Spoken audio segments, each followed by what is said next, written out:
evening. This is N7GES, and this is the NCARC TechNet. We're here each Monday evening to discuss technical items involving amateur radio and sometimes other things as well. You may certainly join us whether you're a member or not. We're glad to have any amateur radio related questions in that regard on this net. We encourage contacting us if you have questions or comments about the net at Elmers, E-L-M-E-R-S, at ncarc.net. And we're here on this repeater, the 275, the 750, Echolink at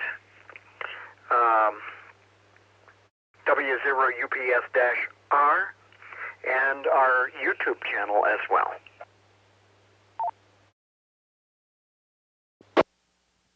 So who have we got listening? Check-ins aren't required to participate, but it's always nice to know who's out there before we start.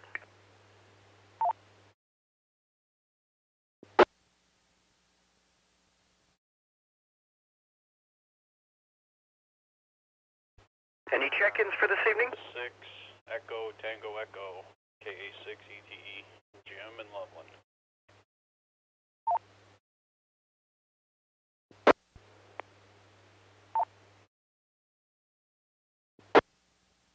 Good evening, Kevin. This is November 1 Romeo Delta Charlie, Ryan in Loveland.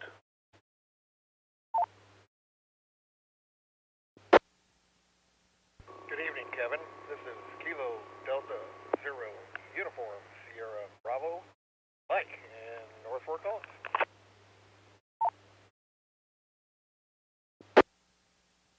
Hi, Kevin. This is Kilo Zero Echo Victor Eric near Car.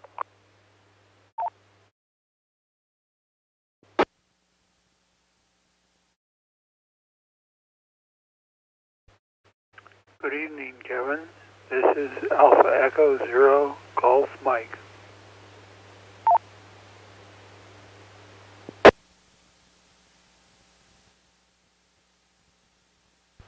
Good evening.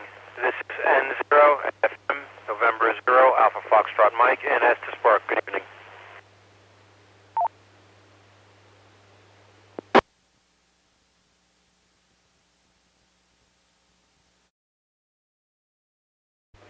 This is Alpha Echo Zero Charlie Foxtrot Ben Fort Collins.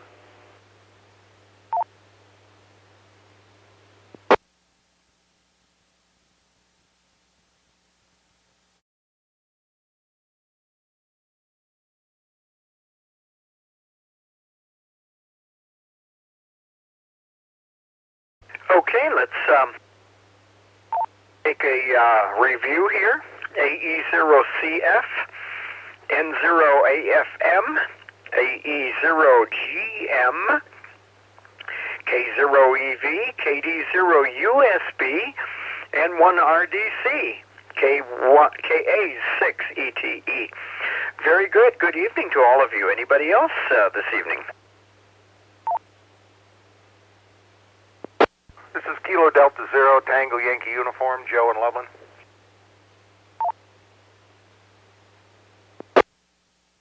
Whiskey 0 Alpha Sierra Papa, Terry in Berthoud. KF4 DUS, Mobile in Masonville.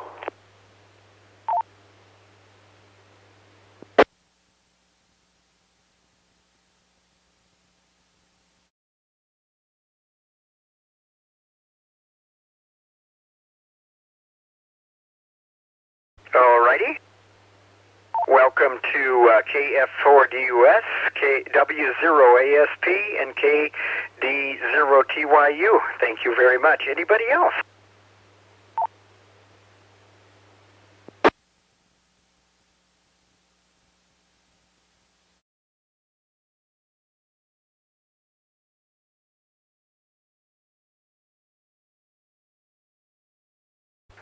Okay. Well, we'll start with this group then anyway. We had a request for talking about specific radio models and programming. Last week, the models that came up were the Yaesu FTM400, FT2DR, the ICOM IC7100, and of course the ever popular Baofeng radios. Programming either via front panel or software. George was the first to ask about the IC7100. So let's go to you first. George, do you have specific questions you'd like us to try to tackle this evening? No, Kevin. I was thinking I was going to make a list of questions, but I haven't done that. So I'm not prepared. Okay, that's all right. Let's open it up to discussion about the ICOM first. If we have people on here that could talk to us just a little bit about what's involved in basic operation of the radio. And this is the ICOM IC7100. We certainly have to be able to get it tuned in. We may have to set transmit and receive frequencies, and eventually we're going to want to program a channel into memory. So it's very, very basic things. Can anybody speak to this particular model?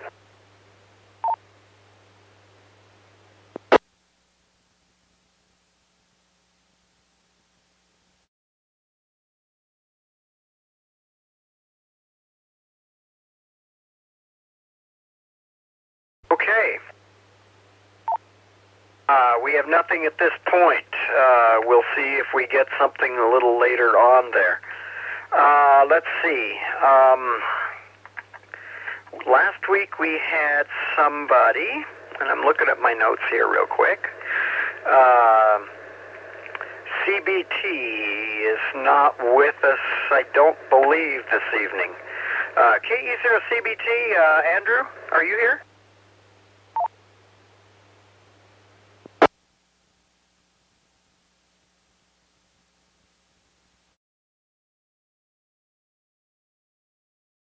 Okay. Nothing heard. He was going to speak to the various Yaesu models that we mentioned earlier. Would anybody like to, does anybody have either of these models? Again, that is the FTM400 or the FT2DR, which I believe is the handheld model. Who would like to chat with us a little bit about some of its basic programming? BYU. BYU, go ahead.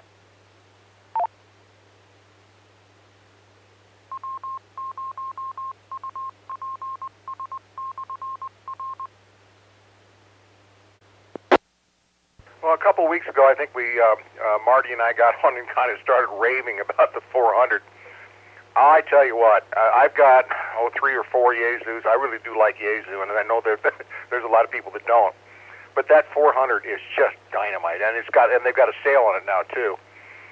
It's easily programmed either manually or usually I use software, either the RT or the Chirp software will work. It's just a dynamite radio. It's APRS.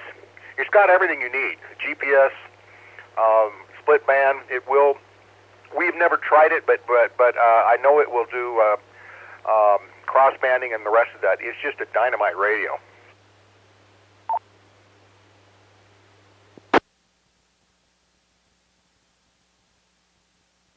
Okay. As we were planning on discussing specifics this evening, could you go into a little bit of how you program it, what's involved there in getting on the air, on the right frequency with the right settings, PL, split, and eventually going programming into memory. Can you give us a bit of a tutorial on that?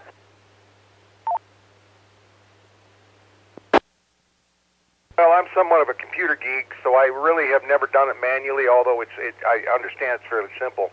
But I use either RT or chirp, which will work. And and all of that is pretty much the same, regardless if it's a 400 or not. The only thing that I think is a drawback about the 400 radio is, and Marty's mentioned this, and I have to agree with it, the volume is not all that great on it for some reason, and I can't really tell you why. Another thing that is somewhat of a drawback, if you are running APRS, it only can be on the second channel, or B, if you will. And you cannot have it on the upper one or anything else. Now, I've got a 100 that's a little bit different than that, but the 400, that's the only drawback about that. As far as programming, of course, you use the standard offsets, the tone. I'm going to let this drop for a minute.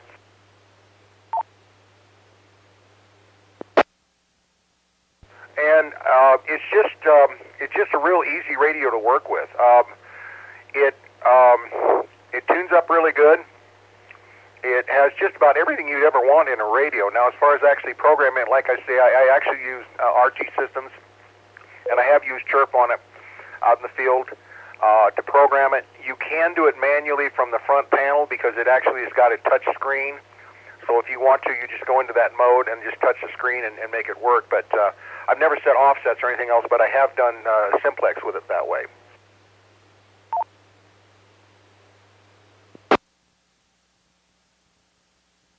Okay. Do we have any questions on these Yaesu models? Anybody have one that would like to know something specifically about it?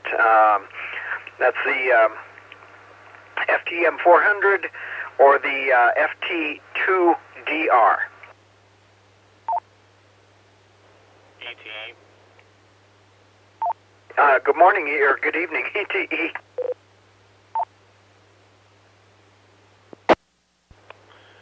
Good evening. No questions about the 400. I agree everything with what Joe said. I own 3 of the 400s and 3 of the FT2s, along with a few other Yaesu radios. For manually programming the FTM400, you have to go through a total of 2 buttons and 3 settings. You can change the frequency. You just be a touch screen. You touch the screen for A or B band, whichever one you want to switch the frequency on. Type in the frequency. Then it goes to that. You press and hold the display setup button and then go into the configuration and adjust your repeater offset and the tone frequency, and then press the back button to get out of that, and then push the F button or function button, and then scroll to squelch, and it'll allow you to set the either transmit only or the transmit and receive for the full tone squelch or PL tone.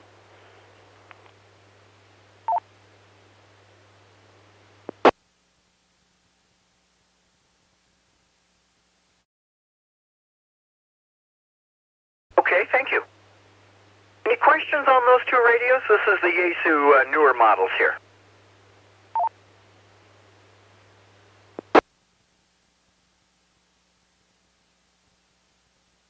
Okay, I guess our folks that were interested in hearing those aren't here tonight. But thank you for the basic introduction. Any other info anybody wants to give us on these radios, specifically operation of them?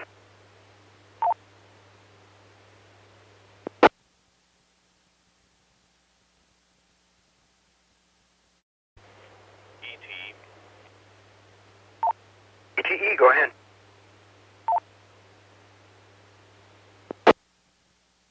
I figured I'd bring it up since I was mentioned for the FTM400 and the FT2DR, the HT. That one is nearly identical and manually programming frequencies. The buttons are labeled the same, menus are almost identical, so it's, if you can manually program one, you can manually program both of them. I will mention the one other downside that Joe didn't with the FTM400 with the APRS. You can connect it to a computer or tablet for viewing the APRS map. You can receive the messages, APRS messages on your tablet, but you cannot send from your tablet. It's only a one-way, read-only APRS that it sends to the tablet. If you want to return a message, you have to enter it on the screen of the FTM400 itself.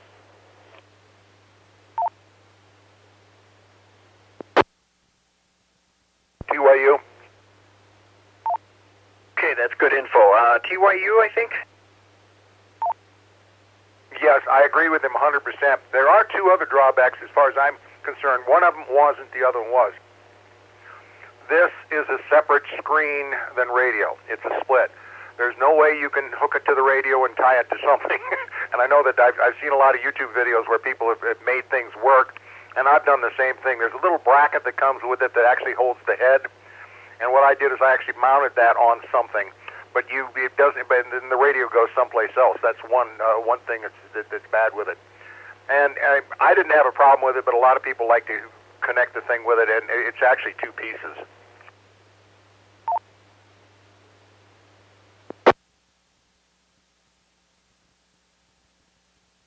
Okay. Did you mention there were two items you wanted to mention, or just that the radio and the control unit were two separate units? Yeah, the other thing I wanted to mention is and I've never done this, but I know people that have, there's actually a camera microphone that you can purchase with it. I've never seen it work. I do know a guy that's got one. He says it's really good, and you can actually send your pictures. I don't think it's a movie. I think it's just individual pictures. You can send that over something, but you can purchase an actual camera that goes into the microphone.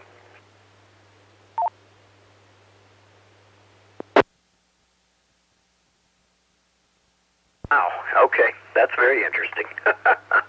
Okay, any other comments or questions on these radios? MIC. MIC, good evening.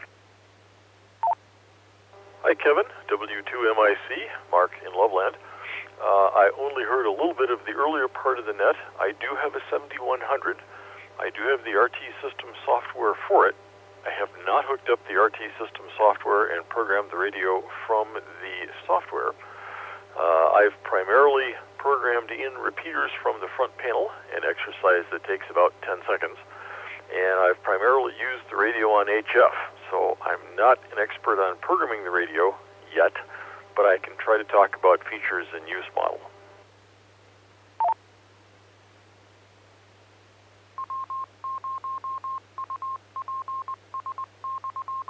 Okay, wonderful. This is N7GES. This is the NCARC TechNet. Thank you. I'm glad you came along, Mark. We did not have any anyone to give us info on that radio, so I'm appreciate you being there.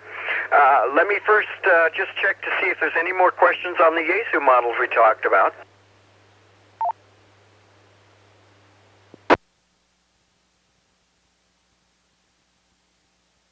Okay.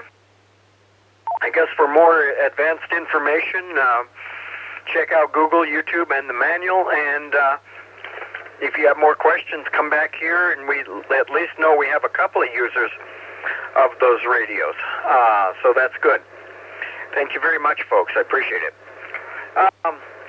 Mark, we didn't yet have any specific questions about the IC7100, but perhaps you can give us just an overview of what is involved in setting it up for HF communications.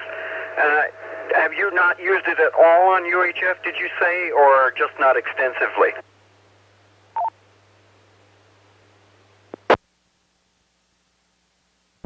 W2MIC, okay, that was a whole bunch of questions. I'll answer them in reverse order. The radio does all of HF, so 1 60 through 6, and it does VHF and it does UHF. I have it programmed to talk to the NCARC repeater, this one, on UHF, and the 145.115 on VHF. I listen to VHF and UHF while I'm in the car. I will talk occasionally, but primarily I use the radio on HF with an auto-tuner in the vehicle. The glorious parts about the radio would be that it has a touch screen, and the touch screen is so easy to use and so intuitive that I don't think I've really opened the manual since I got the radio. Switching bands from VHF or UHF to your favorite HF band is just touch the screen, pick the band you want, bang, you're there, and then rotate the knob within the frequency range of the band. It's literally that easy to use. Combined with an auto-tuner, I just press the microphone button, and as needed, the auto-tuner goes clunk, clunk, clunk. It's an LDG. It's not part of the radio. And the radio works superbly. My one complaint would be that it has only one VFO. I really wish that it had two VFOs so that I could do APRS on it. I cannot. The radio will accept a GPS unit, but the GPS unit is used by the radio in conjunction with D-Star and the database of D-Star repeaters to automatically select the closest D-Star repeater.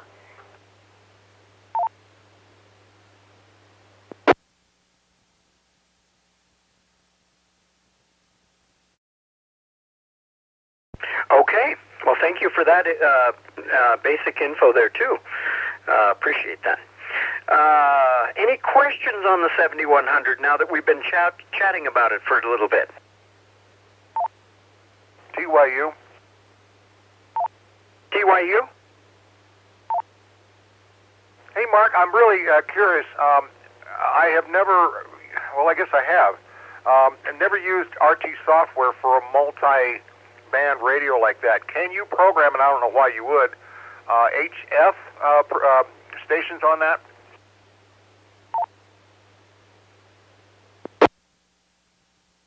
Hi, Joe. Yes, absolutely, you can. And what I will be doing, why I have the RT software, will be to program in the beacons so that I can step through memories or have memories scan.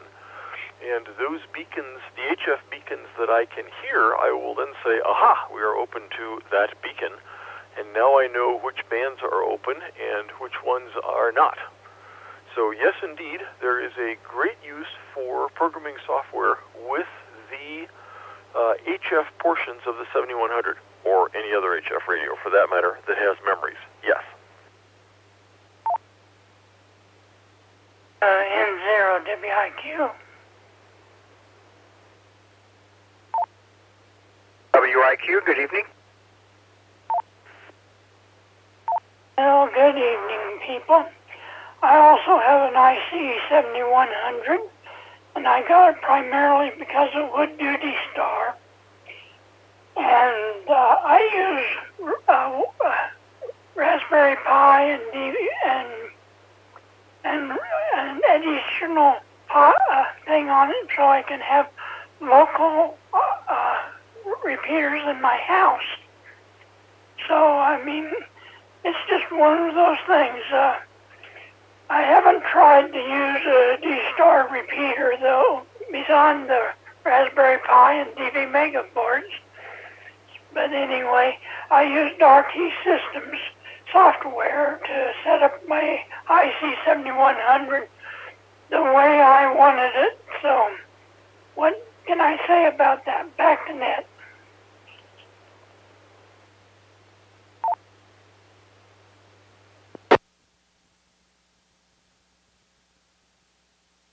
Okay, thank you. Any other questions or comments on the 7100 operation? And, you know, features to some degree, but how you use those features?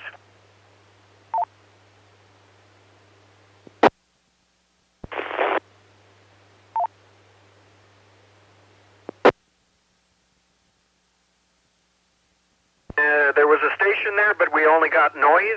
If you can try again, please.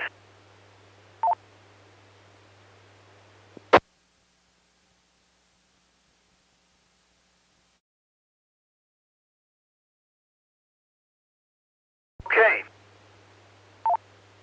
All right, I want to open it up to any questions about any of these previous radios we've mentioned, the Yaesu newer models, the ICOM 7100, before we drop back to some very, very basics with the Baofeng, which was also requested tonight.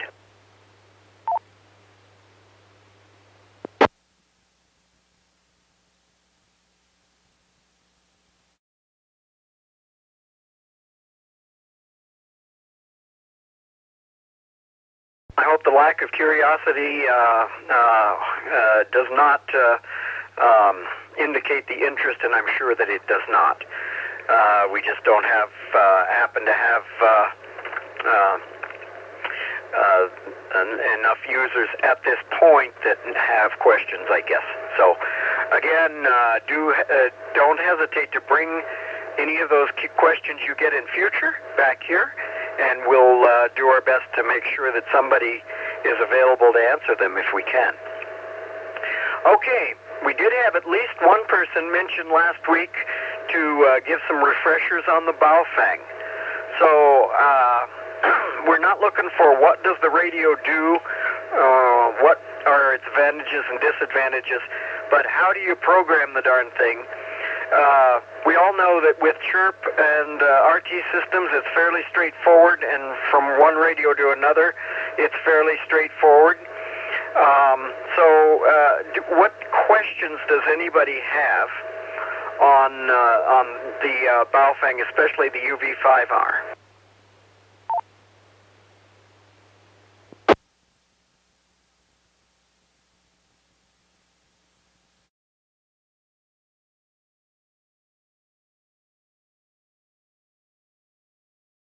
Okay. Well, in case we have some listeners who are not able to check in,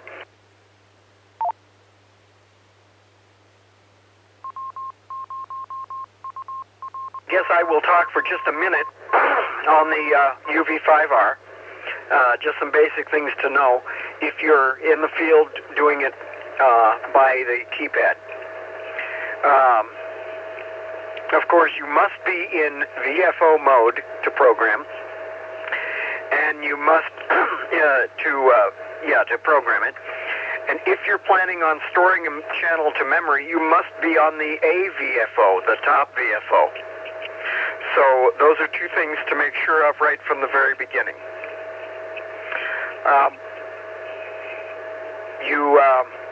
You must set your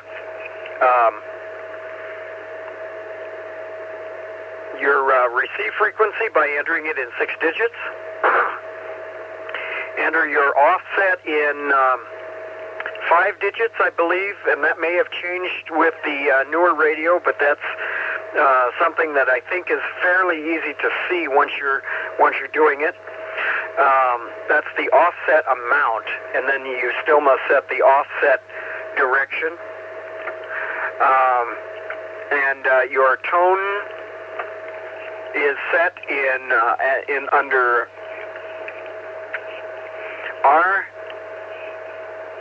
RCTCS or C. I'm sorry. Let me start that one again.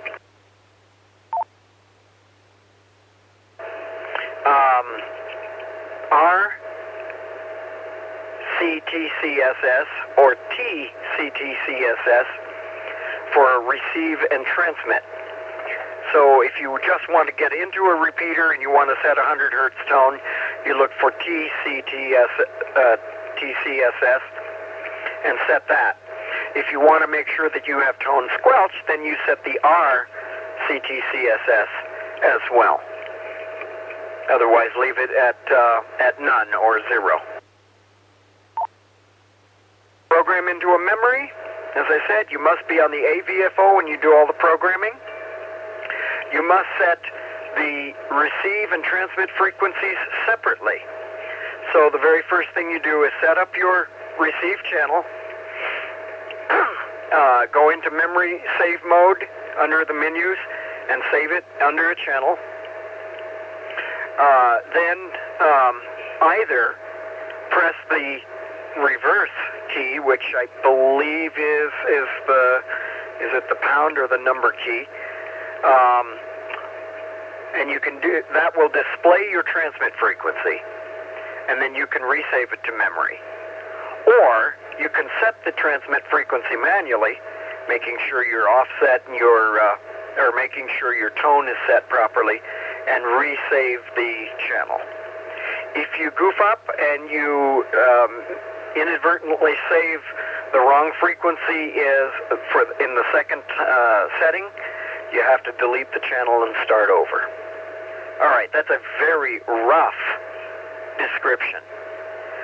Any questions or additional comments? For DUS. Evening, Mike. DUS, go ahead.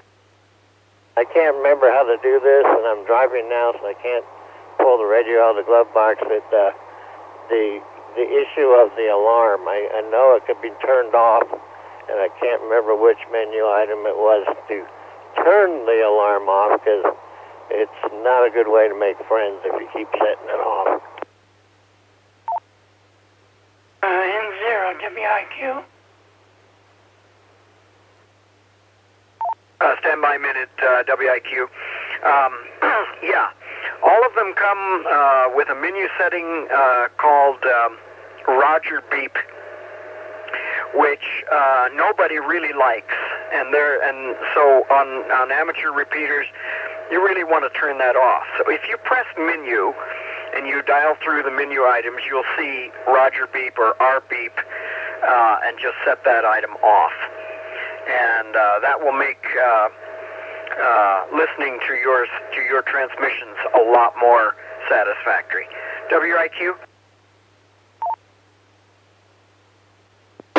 When I set my UV5R up, I used the Chirp software at the time.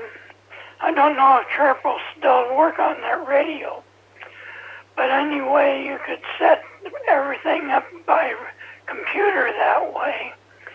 But if you're going to do it by hand, you probably ought to remember to set the frequency steps.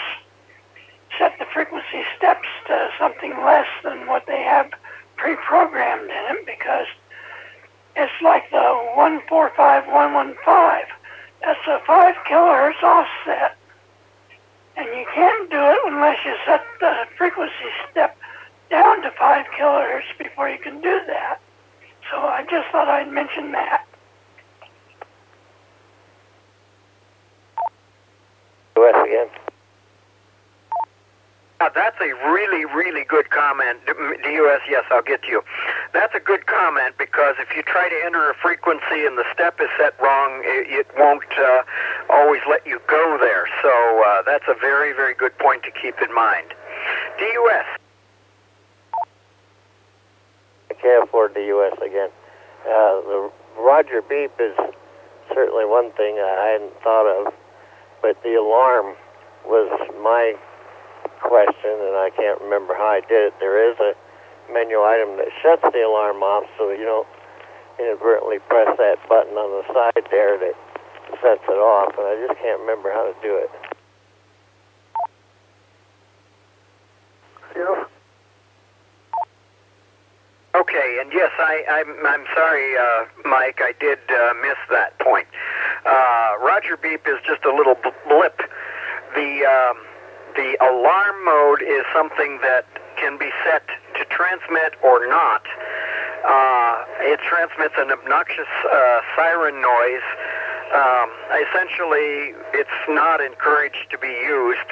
Obviously, if there was an emergency, that might be one thing, but because it is used accidentally so often, it probably won't be heard, won't be paid attention to, so probably no sense in using it. If you can set it to local, or the setting names are kind of odd. I think the term is location or something of that nature, which means it just makes a noise at your end but doesn't transmit. and that way you won't inadvertently be transmitting on the air, and even illegally if you forget to ID. TYU, go ahead.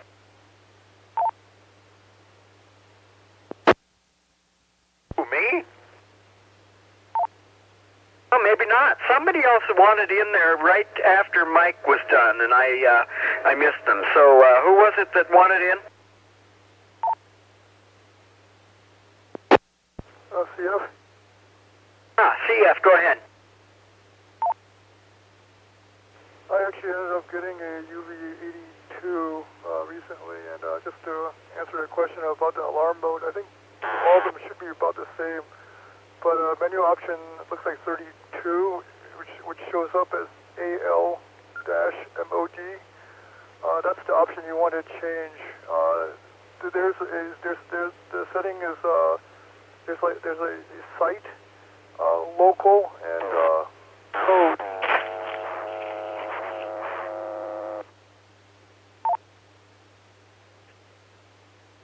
Okay, WIQ, your Vox is tripping when it shouldn't, and you covered us up. We missed the very last. I caught site and local, and then was there something else you said after that? Yeah, I just wanted to double check to make sure I'm saying the right thing.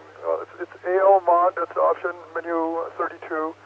There's a code, tone, and site. Site is the option that you'll play that obnoxious tone only on your HT. There's also the other options. One is the tone. The tone will transmit touch tones when you hit the alarm. So I guess so that people know who actually sent it based on the DTMF tones sent. And then the other option is the annoying alarm. It's AE0CF.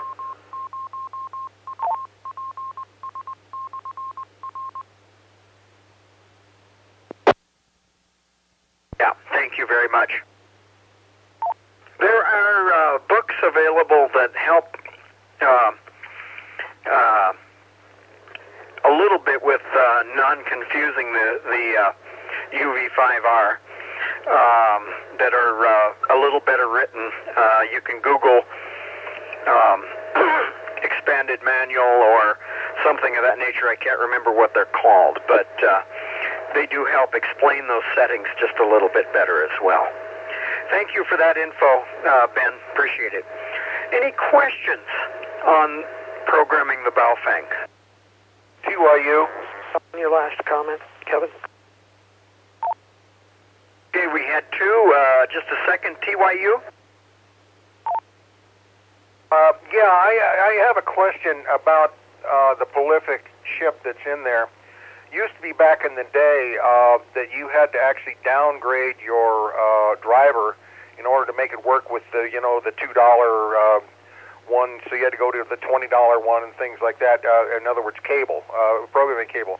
But if I remember right, Dave told me once that Windows 10 took care of that. Does anybody know if that's the case anymore?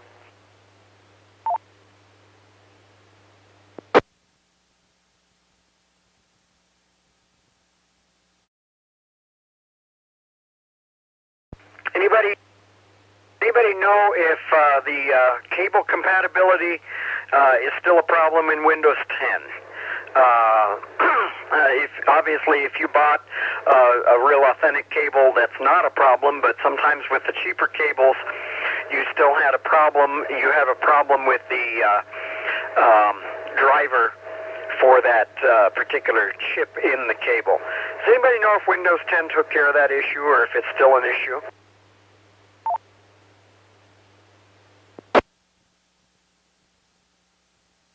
Okay. No answer on that one at this point. Handle with care. LEV? Yeah, Kevin, thanks. W0LEV, and this will be my only contribution since I'm standing and my knees are getting sore. I've had 3 UV5Rs, and I have found there are multiple good online resources to answer all of these questions and then some. Use Google, use Dogpile, whatever your favorite search engine is. Read. And for the ICOM, Kenwoods, and Yaesus, read the manual, digest the manual, and you'll probably answer 90% of your questions. I belong to the 7300 and 7610 online groups. Very good moderator, by the way. And many times, probably 80%, if they had read the book and digested what they read, just read the book. Or go online, ask the question online. You'll probably find an answer in the first 3 hits. A little bit of research does wonders. Just a little hot button here. W0LEV. Hey, Jim. Okay, Ben, very good, thank you. Dave, I'm sorry. Thank you very much. Good evening, HM. Yeah, KG0HM. Yeah, I just got down here and you were talking about the Baofeng. I've been trying to download Chirp. I get to the daily thing and download it and do everything, but I can't get to the point where it says the radio at the top. So I'm missing something, and I've read about it, but it seems like I've done everything right, but I'm not getting to the right window.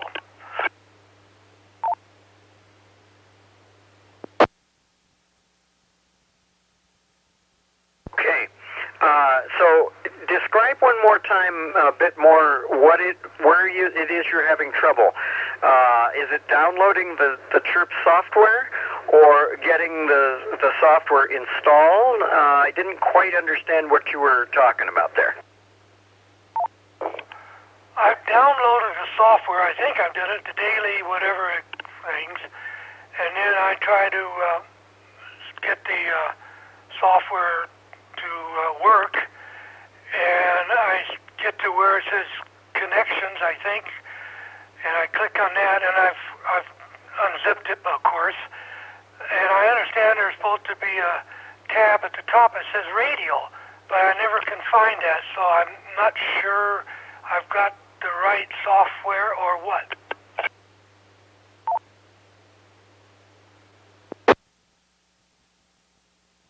Okay. I'm kind of thinking you're talking about the menu bar, which has radio in it. Does that sound right to you? I don't know. I heard that it was on the same line as View and some of those other things. So maybe I'm missing where I'm supposed to look. Anyway, I've got to that point. I got the right cable and I got everything ready to go. If I could click on that radio button, I know I could download from the radio and so forth.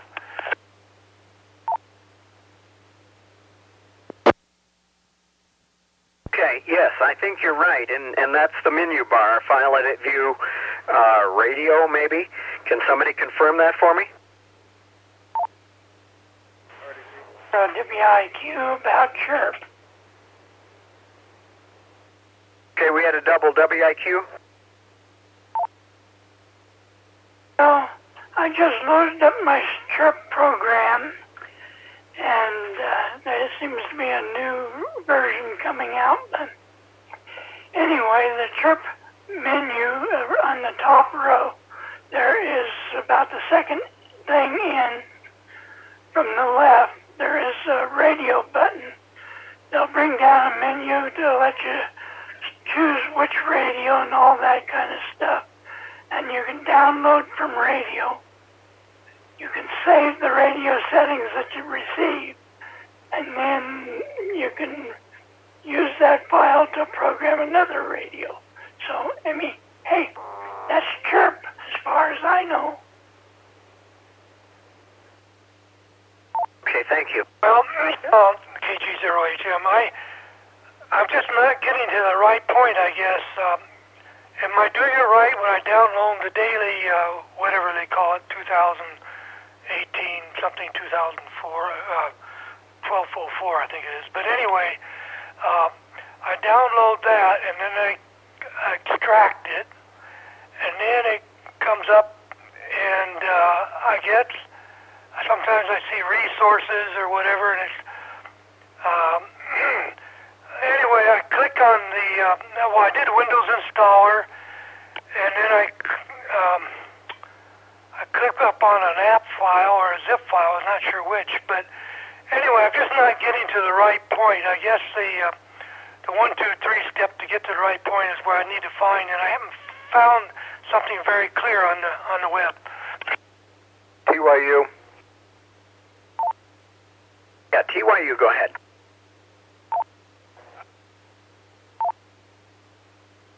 I don't think you're going to the right file to launch the program. When that thing inputs in, it's under the program files, 86, and then it's under chirp. Are you going there? No, I'm not. I don't remember program 86. What it's doing is it's installing it. When you hit the install program, it doesn't automatically come up. Okay, it puts it in a file under your program files 86, and if you open that file, that folder up, you'll see chirp under that. And then what you can do is you open that up, and then the chirp exe file is there. Okay, that sounds simple. I thought it should be simple, but old men sometimes don't get it right. Yeah, and then what you do is, what I normally do is, if I'm looking at, I can see it here because I actually did it just now. It's under Program Files 86. It's chirp, and then what I did is when I opened that one up, I just clicked on type, and then application will come up. You should have 2 files at the top that are application uninstall. You don't want that. You want the chirp WEXE, and we launch that. And then what you do is what Carrie is saying. It doesn't care what radio you have to. You have to read the radio from the chirp file to let it know what it is. Yeah, Roger. That's the way programs are supposed to work. I just got to get to the right one. So, okay, that gives me a good lead then. Thanks.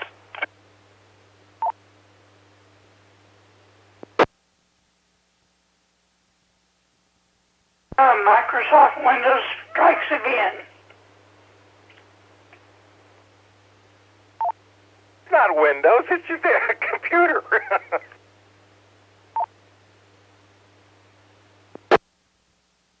Yeah.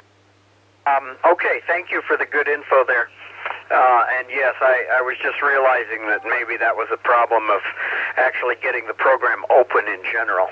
And so there you go. Hopefully that will that will help you there. Okay, other questions, please?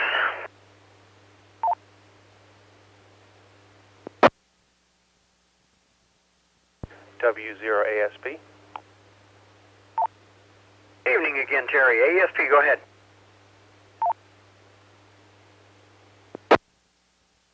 Well, I have one comment on the Baofengs and then one question about chirp and TYT radios. The comment on the Baofeng is that Baofeng has this interesting ability to frequency lock out any channel, either your A mode or your B mode via VFO. But it's interesting that it takes a while. If you're receiving, for example, your A channel is locked out and you're receiving on the B channel, if you actually hit the transmit button, you will bypass that function and actually transmit on a locked out frequency.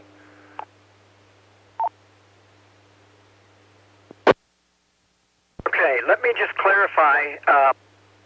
By saying locked out, are you saying that you've selected, say, the A VFO, but you're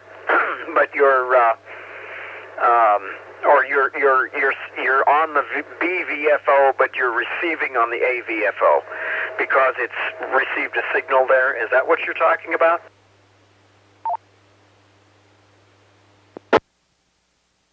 Yes. You know, for example, say you set the A VFO to a weather station, and you're listening to that, and you happen to have the A channel as primary. Well, if you have the weather channel locked out, you won't transmit there. That's a nice feature of Baofeng. But if you have, say, the B channel set to this repeater, and this repeater is has traffic on it, and you happen to hit the press to talk button on A, you'll transmit on the weather channel.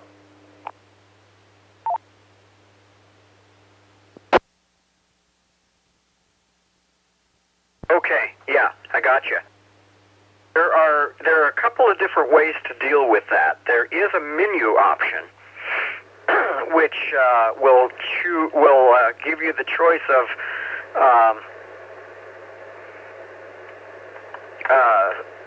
whether it will transmit only on the primary channel that you've set or the last channel it received. And yes, depending on how that's set, and of course depending on whether you have dual watch mode on, because if you have dual watch mode off, that won't make any difference, because that won't happen. But yes, you do. If you have any radio with dual watch or dual receive, you always have to be aware which channel, which side of the radio or VFO or whatever you are on, because you will transmit on channels you don't intend. And with some of these radios that will let you transmit out of band, that can be a problem. So it is definitely something always to be aware of. Are you set to hear on both VFOs at once? Are you set to transmit on the primary channel or the last channel you heard? And are you aware of where you're set so that you're not transmitting in the wrong place? Thanks, Terry. Appreciate that. Other comments or questions?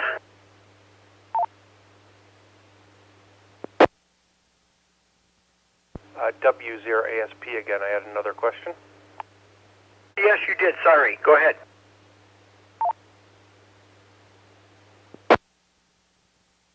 I have one of these TYT TH9800 receivers, transmitters, quad band, and I was wondering if anybody has used them successfully on chirp.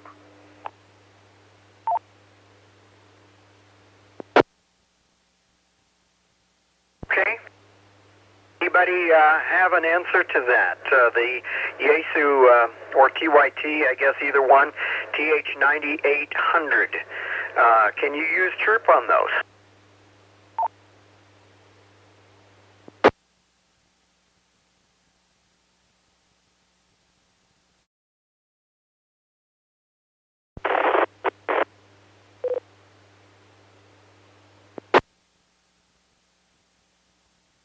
If you're trying to get the hold of the net, I heard a click, but no signal.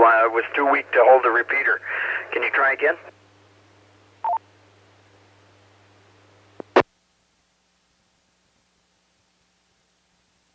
Well, this is TYU. I've got an answer for him. Go ahead, Joe. I never tried it, Terry, but it says it will do it.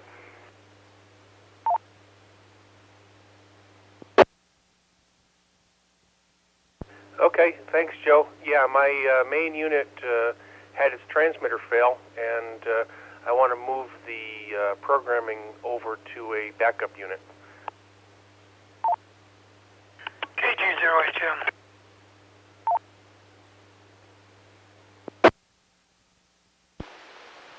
HM? Yeah, on the TYT, I just let you know, I had a friend who had his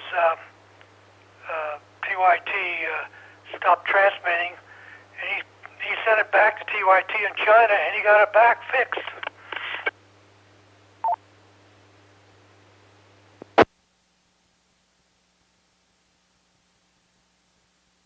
N0 WIQ with a comment.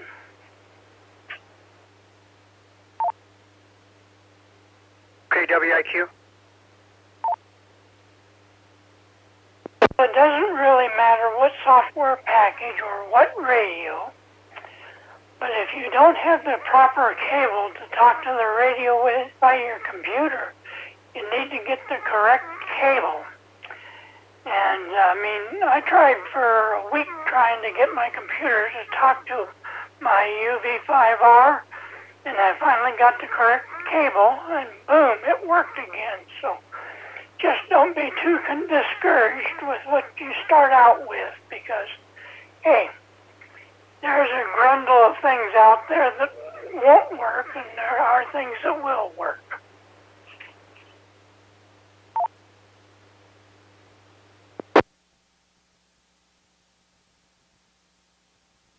Okay, very good. Thank you.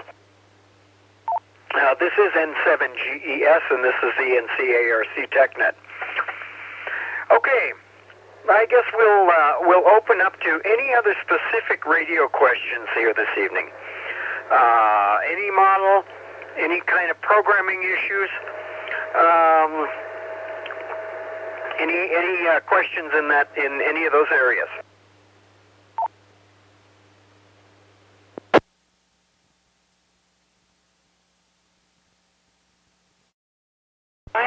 WIQ again with another comment about that kind of thing. Okay, we had a double. I got WIQ. Who was the other station?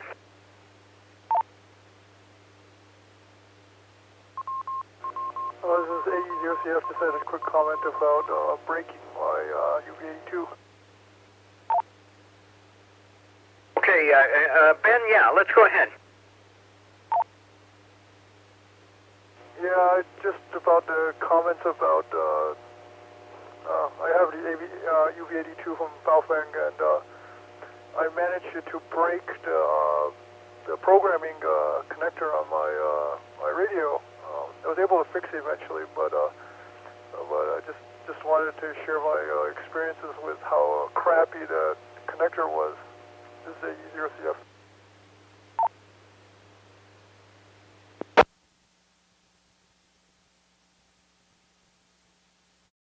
Yeah, okay. Thank you. WIQ.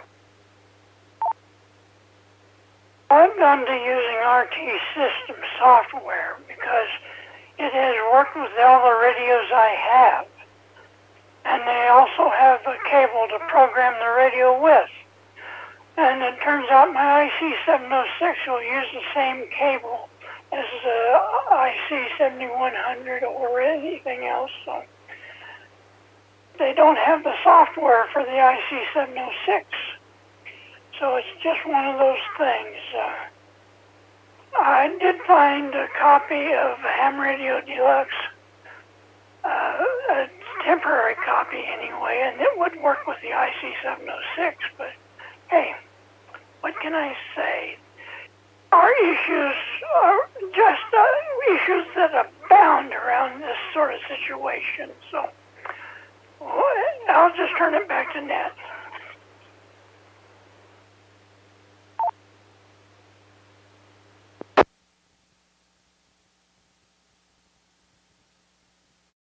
Okay, and that is a good point. They work very hard to make sure that all their stuff works, so they often, usually I guess, provide the specific cables to ensure that their stuff will work with their cabling to work properly with your radio. This is N7GES in the TechNet. Do we have other questions about specific radios? Questions, please.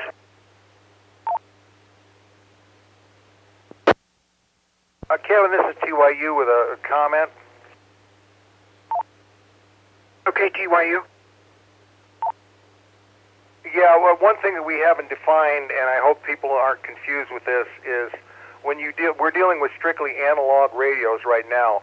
When you get into the digital and the DMR stuff and the fusion and stuff like that, it's quite a bit different, the way that they're encoded and things like that. So what we're dealing with is just analog radios right now. If somebody takes that same knowledge and tries to program a DMR, which I did, by the way, it doesn't work.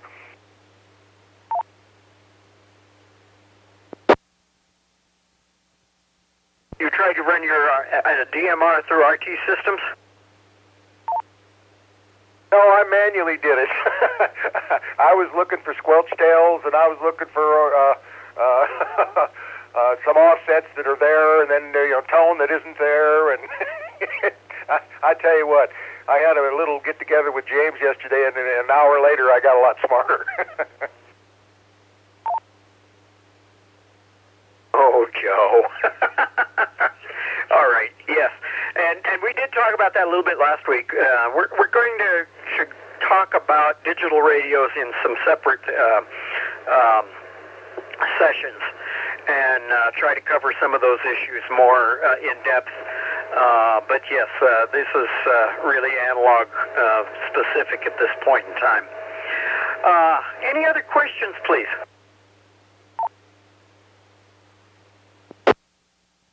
N0WIQ with another comment. WIQ?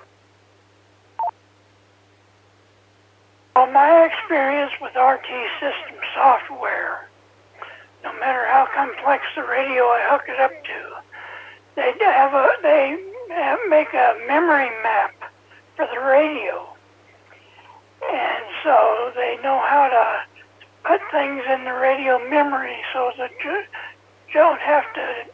They don't have control software for the radio, but they do have programming software to load the memory of the radio.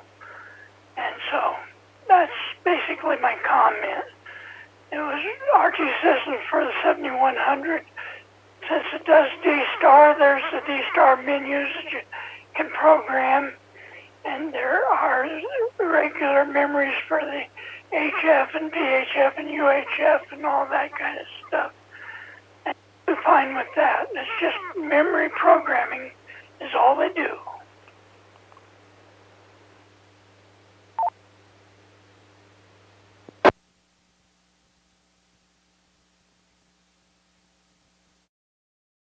Okay, very good.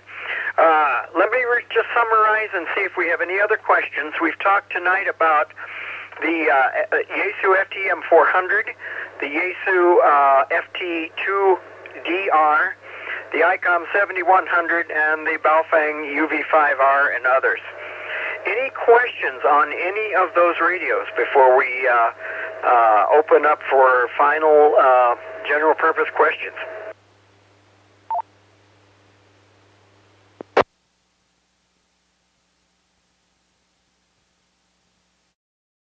Okay, any other radio technical questions? Any other technical amateur questions tonight?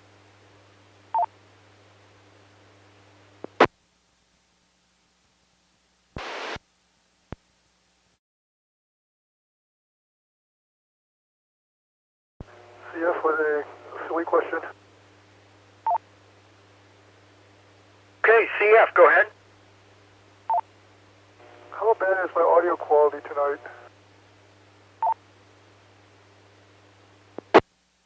It is better. It is still a little muffled, but it's much better than it had been. All right, yeah, I swapped over from a condenser mic to another. Well, I guess it would be a speaker, and it would be dynamic mic. So, oh well, I'm just curious. This is easier CF. Back to net.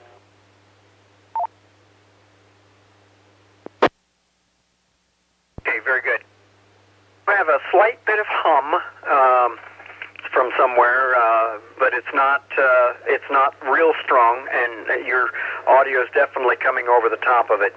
But you are plainer and clearer than I've heard you for a while. So, nice job there. Very good. Thank you. Other questions, please? GM. GM, good evening again.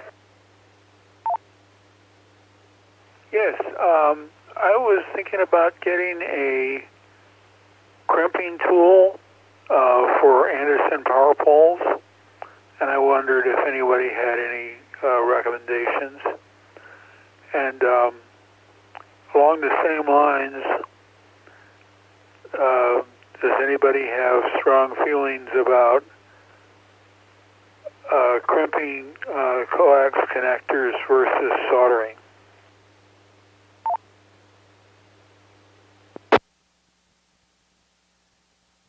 Okay, we have WIQ. stand by for just a moment, WIQ. We have two questions out here. Recommendation for crimping tool for Anderson power poles. And I'm trying to remember if there's a couple different ones out there or not, and I think that's what he's asking. So let's address that one first, please. Okay. You might do a web search for PowerWorks. I don't remember the exact spelling of that, but anyway, they have a crimping tool made for Anderson power poles. They also have cable and everything else to distribute power. So anyway, you might think about going to that and finding their crimping tool, because it's recommended to have a real Anderson power pole crimper. And then crimping RF cable, well, that's kind of an open book of worms. I'm one of these guys that I just don't appreciate crimps in the first place, so I usually use a crimp to hold wire in place and solder it there. But anyway, it's the RF is a signal that can jump across an open area, so the RF cable might not be quite as sensitive to a crimp as other things are, but yeah, back to net. KC0RBT. Good evening, Jim. RBT, go ahead. Yeah, I've used quite a few Anderson power poles, and I have soldered them in the past, but I've also crimped them. And since I went to the crimping, I've not had any issues with high resistivity or anything, or overheating or anything else. And I actually, the Anderson power pole crimper, I know is a very good crimper, but it's quite expensive. I don't remember the price on it. But I actually ended up with a Harbor Freight. It's called a 9.5-inch wire crimping tool.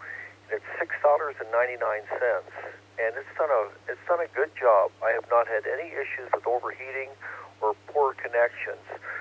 The only thing I don't like about crimping connectors is that if you crimp them, there's a stress point right at the crimp point, and they can fatigue and break. But if you put shrink wrap over the Anderson power pole back onto the wire itself and heat shrink it, it seems to be very durable and long-lasting. So anyway, that's my 2 cents worth. KC0RBT, back to net.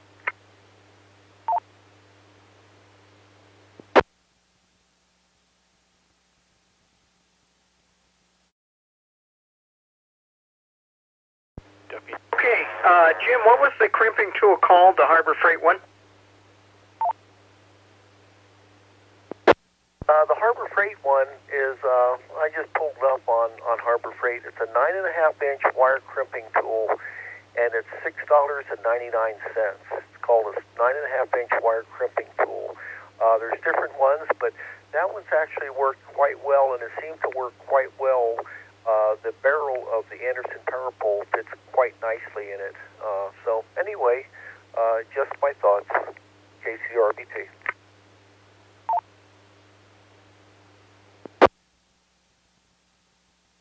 W0ASP. ESP?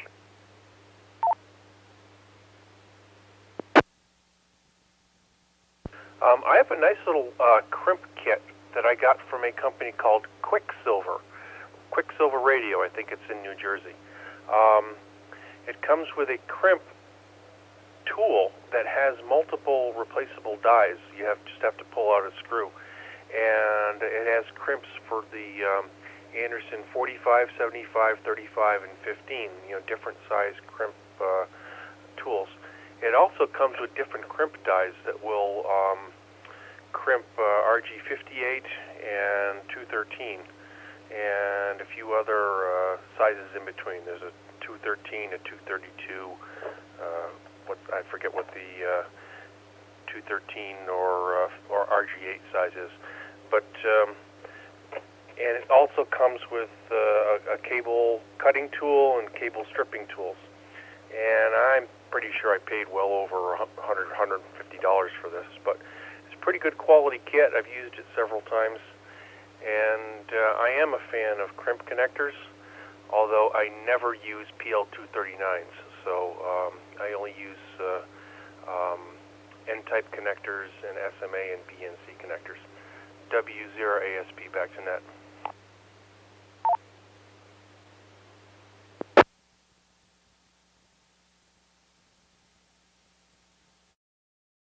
Okay, thank you very much. Anything else? Anything additional on? We mentioned just a little bit about crimping coax.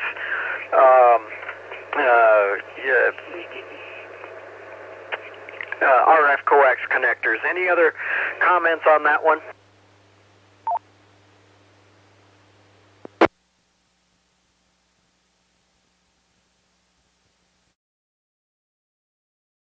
Well, I think the crimping and soldering debate will go back and forth forever.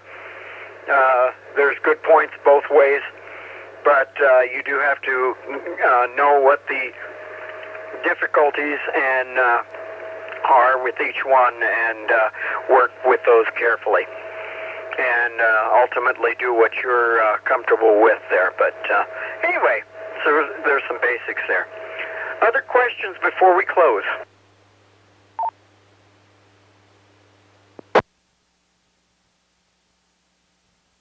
Skiddy, is there too? Kevin and I have got an update on some things. Okay, Joe, go ahead.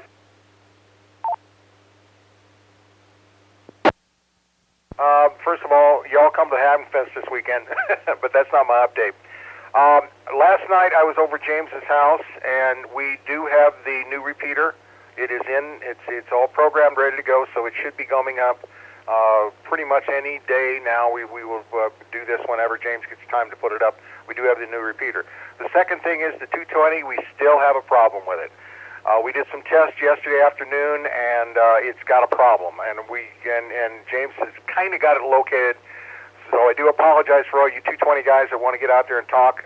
We will do this as quick as possible, but we still have this lagging problem that we're dealing with over people like that. So anyway, those are my two updates. Back to net. Thanks so much.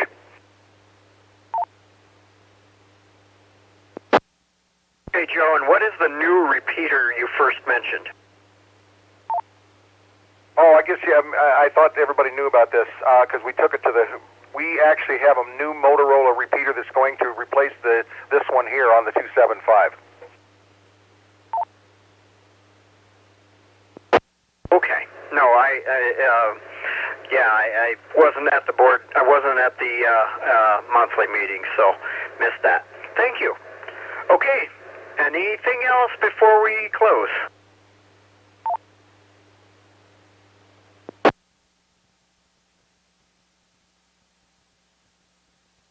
Okay. Another question that was asked was, what are the advantages, what sort of functionality or advantages does a mobile radio offer that an HT does not? And so we'll talk about that a bit next week. I don't know how much information we're going to be able to, I don't know if that will fill a whole net with that info, but we'll certainly discuss it and make room for questions along the way. So that's our topic for next week. I want to thank all of you for contributing today. Again, if you have questions you'd like to pose, questions about the net or comments about the net, please address them to elmers@ncarc.net. That's Elmers, Echo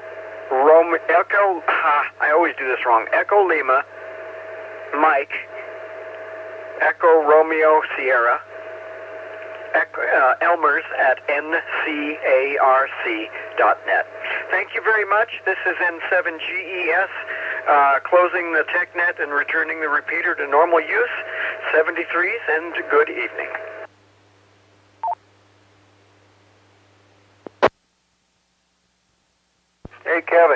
KTYU, nice job. Thank you.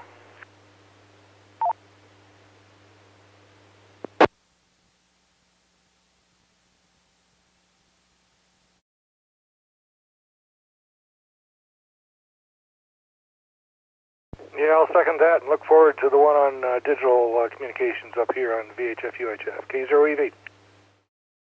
This presentation was brought to you by the Northern Colorado Amateur Radio Club. Thank you for watching, and don't forget to like and subscribe.